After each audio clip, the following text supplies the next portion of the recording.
Hey rockers, coming at you real late at night or early in the morning here in Southern Oregon in the Siskiyou Mountains. And I've got a story today about Judas Priest and the Rods. Yeah, both bands were on the same bill back in August of 1982. We're going to go to August 29th, 1982.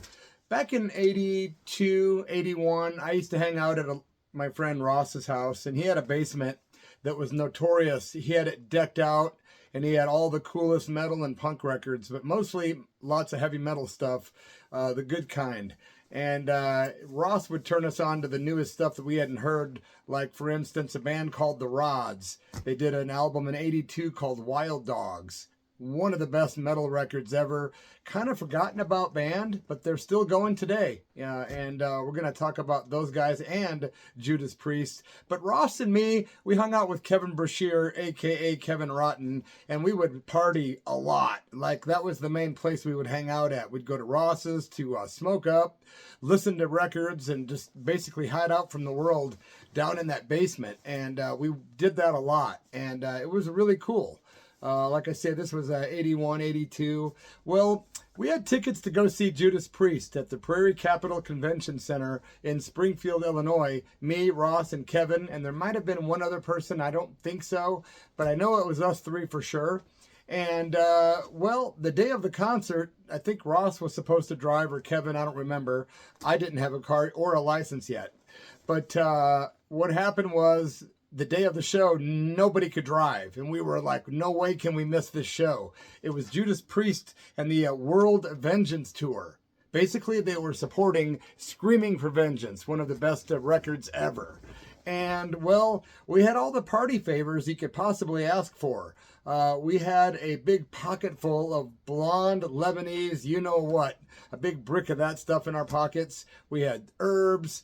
And we had some of the Lucy in the Sky with Diamonds. I mean, we were loaded down, but the thing that really loaded us down was all the beer that we had. We didn't even have a cooler. So we decided we can't miss this show. We have all the party favors. We've got the tickets, but no way to get there. So we decided to get there using this. Yep, our thumbs. We hitchhiked from Peoria, Illinois, an hour and a half away to Springfield. There was no way we were going to miss it, and we didn't.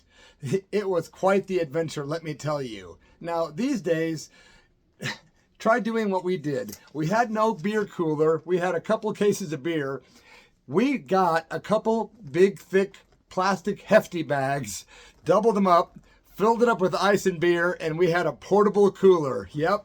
So we decided to hit the highway, and we did. We started walking to Interstate 74 and started thumbing it to Springfield, carrying a big plastic bag full of beer, pockets full of things that were totally illegal at the time and probably still are in some places, of course. And man, we walked a long ways before we got a ride, at least an hour, maybe 45 minutes. But then we got really lucky because we were walking and cops were going by us on the highway.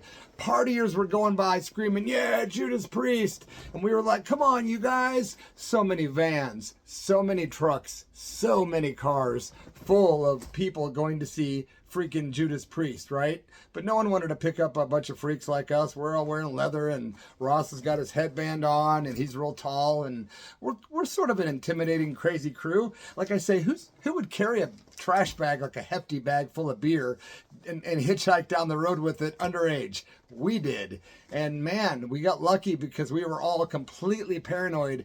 If we get pulled over, or if the cops come by and stop us, we're screwed on like 4 or 5 different levels here. But it didn't happen, man. I don't know how, but the metal gods were with us. The punk rock gods, the rock and roll gods, yeah. Well, finally, after a long-ass walk, and we were smoking and carrying and drinking beer down the highway when we were fully participating in a full-on party on the road, minus the car. Finally, a truck pulls over with a pickup truck, right? And there's 2 guys in the front, and they're like, are you guys going to the Priest concert? We're like, yeah, man, can we get a ride? Sure, hop in back. And we're like, all right, man. So we're in the back of this car, and we're all like high-fiving each other, the back of a pickup. And it was on, man. We were just drinking and slamming down the dubs, and next thing you know, we finally get there. We're talking to these guys through the window. We sort of made friends, yelling back and forth in the wind. And when we get there, the first thing we planned on was asking these people if we could get a ride back with them, because they were like maybe 30 minutes outside of Peoria, it turns out. Well, they said, sure, if you can get to the truck before we leave, we'll hook it up. Well, we decided we were going to make sure we got that ride back. So we all left during the last song, jumped back in that guy's truck, and we did get out of there and get a ride back and hitchhike the rest of the way. But when we got to the show, we were super excited because Wild Dogs by the Rods had just come out, and it was killer. And Screaming for Vengeance from Judas Priest was, the newest thing. And I don't even know if it was actually released. I think it was just released. But it was August 29th, 1982. And when the Rods came out, it was their classic lineup featuring David "Rock" Feinstein. And he was known for having played in the band Elf with his cousin, Ronnie James Dio. He was a badass singer and guitar player, let me tell you. This was a three-piece powerhouse, the Rods. Also on the bass guitar was a guy named Gary Bordenaro, okay? But the drummer was a metal producer who was pretty famous. The drummer for the Rods, Carl Kennedy, had also produced records by Anthrax, Exciter, Overkill, Possessed, and on and on. So these guys were kick-ass, and they actually broke up in around 96 after a few records, and then they got back together in 2008, and the Rods are still going on today. They have a new album out called Rattle the Cage, which is awesome, and it came out in January of this year. As far as the band, like I say, they were a three-piece, and I don't have the set list from that night, but I can tell you that I do remember they opened up with the song Hurricane, which I believe was on the first Rods album, but they did a lot of the stuff from Wild Dogs, including, for sure, Violation. They did Wild Dogs, which is an awesome tune, the title track from that album, and, of course, Too Hot to Stop. Some of the other songs on the Wild Dogs album include Waiting for Tomorrow, Burned by Love, You Keep Me Hanging On, Rock and Roll Again, End of the Line, No Sweet Talk Honey, and of course The Night Loves to Rock. The Rods were definitely memorable and super awesome on stage, and just a freaking powerhouse. When they came out, it was no frills. They just rocked. Not a whole lot of excess chatter. I really got to say, man, you got to check out the Rods Wild Dogs album. It's on YouTube.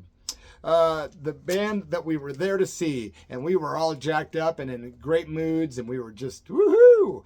We were buzzed and ready to rock. And I'm certainly not promoting that buzz lifestyle, because it does lead to like addictions and things like that. But back in those days, we were still carefree and young, and that was before I hadn't, even thought of stopping drinking and that kind of thing. Check it out, man. Judas Priest comes out, and it was amazing. They were in their prime. It was the classic lineup with Rob Halford, KK Downing, Glenn Tipton, Ian Hill, and they still had Dave Holland on the drums. These guys were all in killer shape. Rob Halford was in his leather sleeveless shirt with like spikes and stuff and studs all over it. He had his black hat. He had his cool studded belt and black leather pants and boots. I mean, he was decked out in leather from head to toe. It was killer. He was just amazing, man. I mean, I've seen Judas Priest so many times through the years, and these were the best years to see Priest. I did see them also in 80 in St. Louis. That's another story, though.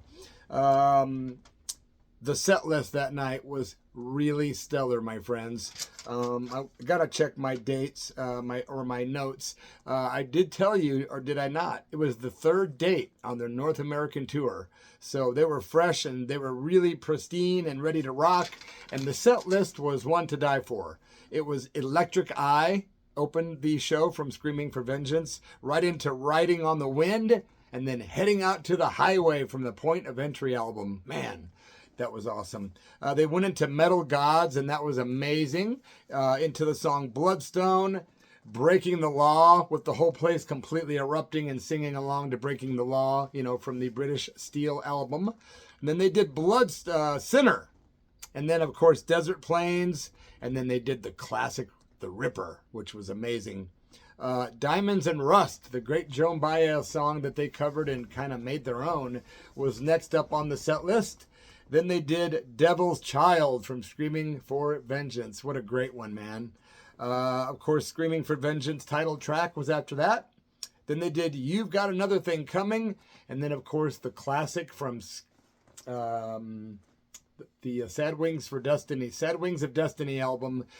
One of the best songs they ever did, Victim of Changes, right? Man, what a great tune, man. Then they did Tyrant.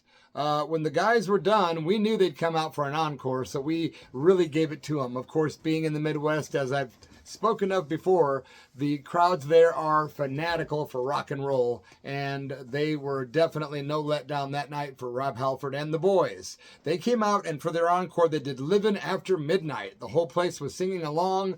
When it was over, the crowd was twice as hungry for more. And I remember people just standing up on their chairs, lighters in hand, everyone was screaming. The guys came back out and did Green Manalishi with the two-prong crown. And that was killer. But here's the topper. They actually left the stage. We would not let them stop. Even though I believe the lights came up, the crowd was so crazy that those guys came out again. And Rob Halford rode his classic Harley Davidson out, and he did Hellbent for Leather for the third encore. Now, how many bands do 3 encores? Judas Priest does, that's for sure, man. I've seen Priest so many freaking times. I have to do more stories on some of the stuff. I actually was grateful enough and privileged enough to see and meet Rob Halford after a Priest show in Portland, Oregon a couple of years ago. But we got a photo together, and he's wearing his mask. So people are like, who's that? When I post the photo. But other than that, man, Judas Priest definitely delivered. When that show was over, right towards the very end of Hellbent for Leather, we hightailed it out to the parking lot, found the truck, and when those guys came out about a half an hour later, we were sitting in the back of the truck, back to partying and woohoo, getting ready to go back home and sit in Ross Strauss' basement and drink up and do what we did, man, and raise a little hell. Thanks for watching. Please give the video a like. Leave a comment if you would be so kind. And also, if you would subscribe, I would be grateful. I'm trying to build the channel, and with the help of you guys, it is definitely growing. And I've got more stories lined up for the next several days in a row, including one about the band Gwar. Talk to you soon, man. Stay real, rock and roll, and thanks for being here.